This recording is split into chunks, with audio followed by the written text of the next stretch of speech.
Selamünaleyküm hörmətli abunəçilər. Bugün Sputnik'te taze adamlı 3. etajında 2 kanal kvartiramız satıldı. Patka 3 şu an səhəmli 7 yurt çıxamız. Evimizin opşi kvadratı 60 kvadrat. Bunun içinde pəstərimizə laminat koyup verəmiz bu da xalasa. Evimizdə həm məişləri MDF işləndirildi. Yanımızda sanuzel, kafeden çıxıb durduğunu. Bu sanuzelimizdən ödəyib taxlap verəmiz. Daş yetəmiz. Yan tərəfimizdə kuxni. Evimizdə həm yeri tökülük olur.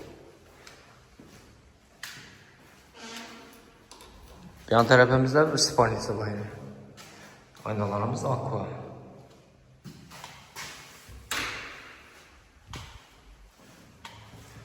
Yan tərəfimizdə nurlu zalı var. Hatta şempiyonlardan çıxıb tutduğunu. Tak şimdi puluna yaradan bulsak 420 milyon da tutmuş geleceğim. Kime gerek bulsa ekrana nomelerimizi koyarız, ekip gösteririz. Mesela şu an kadar privatörün yasa sağlam ama salmak bulmayı var. Çok rahmet.